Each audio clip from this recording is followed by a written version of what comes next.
Menko Bidang Perekonomian Airlangga Hartarto menyoroti isu inflasi harga komoditas pangan dan kelangkaan minyak yang berpotensi terjadi imbas dari perang Amerika Serikat Israel melawan Iran.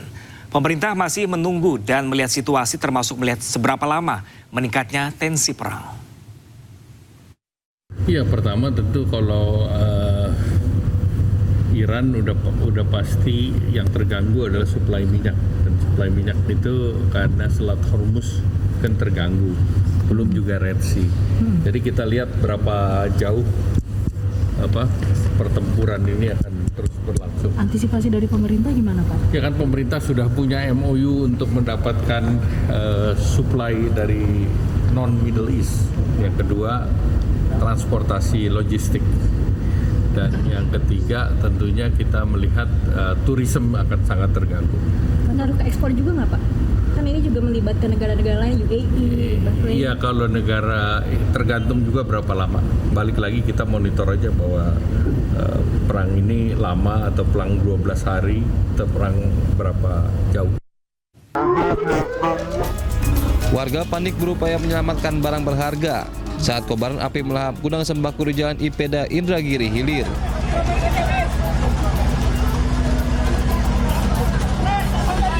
Banyaknya bahan mudah terbakar, membuat api cepat membesar dan menghanguskan isi gudang termasuk truk box dan motor karyawan. Penyebab pasti kebakaran masih diselidiki. Kerugian diperkirakan mencapai 1 miliar rupiah.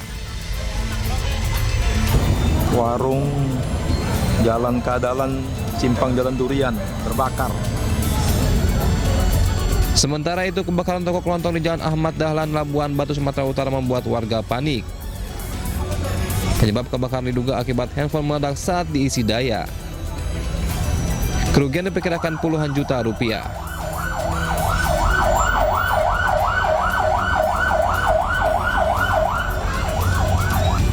Tim Liputan iNews melaporkan. Demi sebuah konten, sopir bus pariwisata sengaja mengemudi ugal-ugalan hingga membahayakan pengendara lain di Tangerang Selatan, Banten. Usai videonya viral, pengemudi diamankan polisi dan ditilang.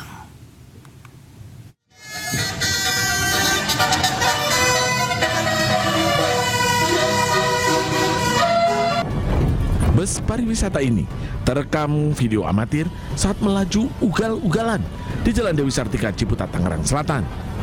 Tak hanya itu, supir juga berulang kali membunyikan klakson telolet dan menggoyang-goyangkan laju busnya secara zigzag. Tak jauh dari aksi membahayakan ini, sejumlah remaja malah sengaja mengabadikan aksi tak terpuji ini. Usai video viral, polisi mengamankan sopir bus pariwisata dan membawanya ke Polres Tangerang Selatan. Hasil interogasi, sopir mengaku aksinya dipicu dari permintaan komunitas bus mania. Kami mendapatkan informasi dari sosial media dan juga kami dihubungi oleh masyarakat bahwa ada bis viral yang melakukan ugal-ugalan di daerah Ciputat. Setelah itu kami juga sudah menindak pengemudinya. Kami telah panggil pengemudinya ke kantor. Kami cek urin dan juga kami dragger untuk pengecekan human error-nya. Namun hasilnya negatif. Terlepas dari hal tersebut, kami tidak membenarkan bahwa bus dikendari secara ugal-ugalan itu dibenarkan. Maka dari itu kami melakukan penindakan serta penilangan terhadap. Polisi pun mengimbau kepada komunitas bus mania dan seluruh perusahaan otobus untuk selalu mematuhi rambu lalu lintas saat berkendara di jalan raya. Dari Tangerang Selatan, Banten, Nunung Purnomo, iNews melaporkan. Pengendara sepeda motor melawan arah di Jalan Raya Bekasi, Cakung, Jakarta Timur membuat kemacetan. Pengendara yang melawan arah ini sudah terjadi cukup lama, membuat warga sekitar pun resah.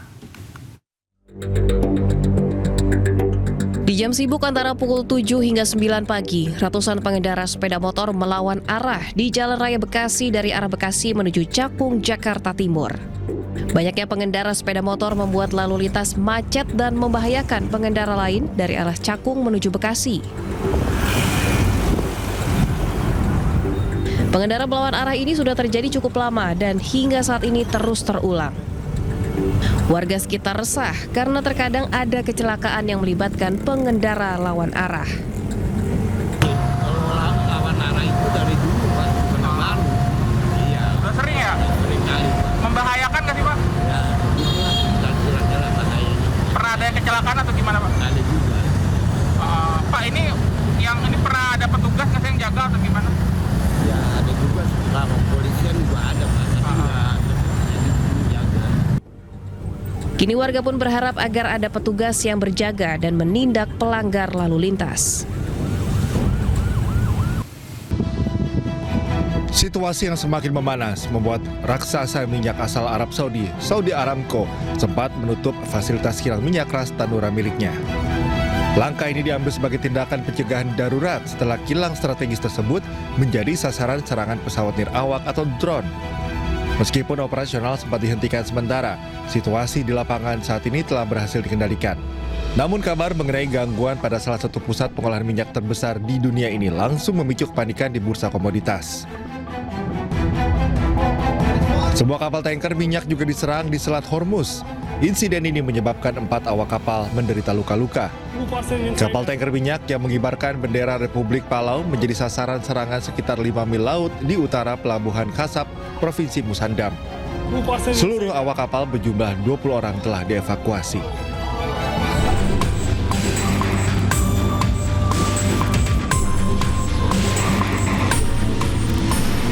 Iran menutup Selat Hormuz sebagai bentuk balas dendam atas serangan Amerika Serikat dan Israel. Penutupan Selat Hormuz ini bisa berdampak pada ekonomi dunia dan Indonesia. Dampak penutupan Selat Hormuz pada ekonomi global adalah kenaikan BBM.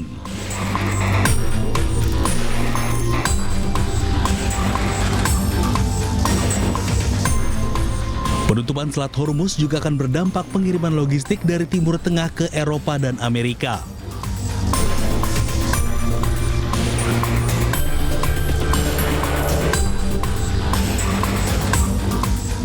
Adapun dampak ke Indonesia bisa berdampak kenaikan harga energi, termasuk kenaikan harga BBM. Biaya logistik meningkat dan berpengaruh pada pariwisata.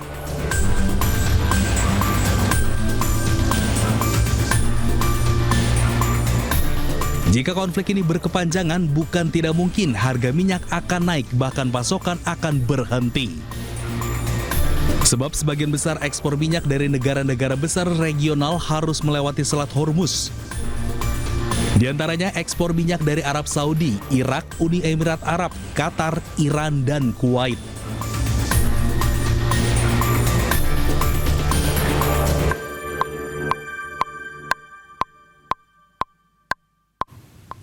Sementara itu, pemirsa, Presiden Prabowo Subianto panggil Menteri SDM Bahlil Lahadalia untuk bahas penutupan Selat Hormuz. Bahlil menyebut hingga saat ini cadangan minyak aman hingga 20 hari ke depan. Dengan kondisi terkini geopolitik ya, menyangkut dengan penutupan Selat Hormuz di Iran. Karena ini kita antisipasi tentang pasokan minyak dunia. Karena bagaimanapun kan kita masih melakukan impor 1 juta barel per hari. Kalau cadangan BBM nasional berapa hari? Masih cukup 20 hari. Dampak ke subsidi Pak? Sampai dengan hari ini nggak ada masalah. Tapi kan harga dunia kan pasti akan terjadi koreksi ketika kondisi geopolitik yang tetap terus memanas di Timur Tengah. Alternatif. Memasuki hari ketiga penutupan ruang udara di sejumlah kawasan Timur Tengah, operasional penerbangan di Bandara Internasional Soekarno-Hatta tetap berlangsung normal. Aktivitas keberangkatan dan kedatangan di seluruh terminal terpantau lancar tanpa gangguan terhadap penerbangan domestik maupun rute internasional lainnya. Berdasarkan data operasional hingga pukul 7 waktu Indonesia Barat, tercatat 14 penerbangan rute Timur Tengah dibatalkan termasuk rute Abu Dhabi, Doha, Dubai. Untuk rute Abu Dhabi, 4 penerbangan maskapai Etihad Airways dibatalkan masing-masing 2 kedatangan dan 2 keberangkatan. Sementara untuk penerbangan rute Jeddah dan Madinah yang melayani umroh telah kembali beroperasi. Salah satu jemaah umroh asal Madura mengatakan mengaku bersyukur bisa berangkat di tengah konflik. Kalau kita alhamdulillah nggak ada masalah. Jadi kami kami transit dulu di Muscat ya, Oman. Setelah itu 1 jam 2 jam langsung direct ke Saudi ke Jeddah sampai ke dia. Pihak bandara mengimbau calon penumpang untuk memeriksa status penerbangan melalui kanal resmi maskapai sebelum berangkat ke bandara serta menghubungi kontak center 172 untuk mendapatkan informasi terkini. Dari Tangerang, Banten, Hasnugara, iNews melaporkan. Dampak dari perang di Timur Tengah, 58.000 jemaah umroh dari Indonesia terancam tak bisa pulang dan saat ini masih berada di Arab Saudi. Kondisi ini memicu kekhawatiran kepulangan jemaah umroh Indonesia.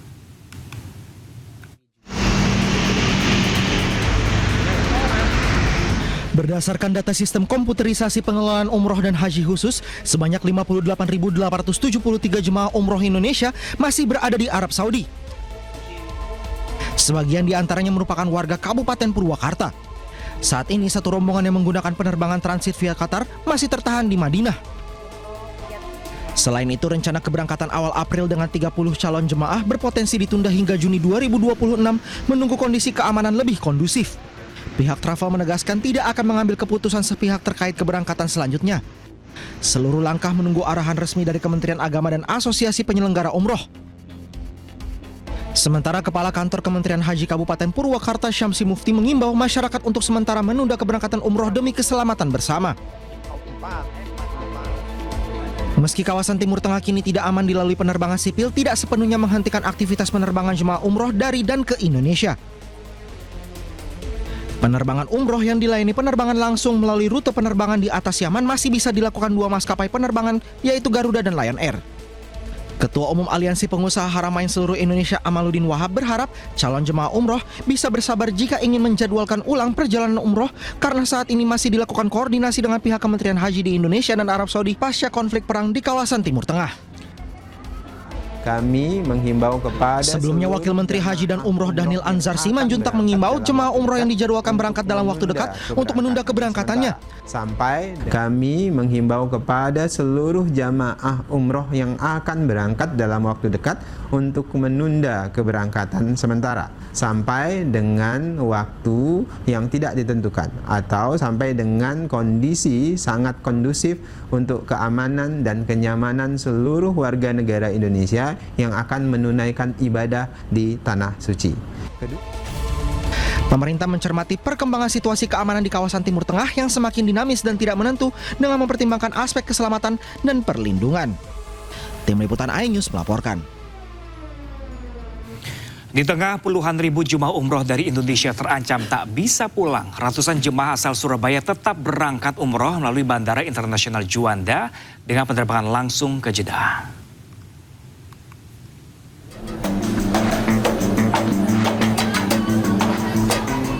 Ratusan jemaah umroh asal Surabaya tetap berangkat ke Tanah Suci melalui Bandara Internasional Juanda di tengah perang antara duet Amerika Serikat, Israel, dan Iran. Rombongan jemaah umroh ini terbang langsung dari Bandara Juanda menuju Jeddah dan tidak terpengaruh imbauan Kementerian Haji untuk menunda keberangkatan. Selain itu, ratusan jemaah lainnya sudah melaksanakan umroh tiba di pintu kedatangan internasional Bandara Juanda. Salah satu jemaah mengaku penerbangan kepulangan rombongan umroh dari Jeddah ke tanah air berjalan lancar. Meski khawatir, namun perang antara AS Israel dan Iran tidak mengganggu ibadah umroh yang dijalankan. Ya alhamdulillah penerbangan dari Indonesia aman-aman saja. Ya tetap khawatir toh Pak, tetap ada yang sesuai. Iya lancar semua lancar. Nggak ada kayak delay gitu? Nggak ada transit. Berangkatnya tanggal berapa ya? 17 Februari ya dari Blora. Pihak Biro Travel Umroh mengaku tetap akan memberangkatkan jemaah sesuai dengan jadwal. Penundaan keberangkatan akan dilakukan jika pemerintah sudah mengeluarkan travel warning. Dari Sidoarjo, Jawa Timur, Pramono Putra, iNews melaporkan.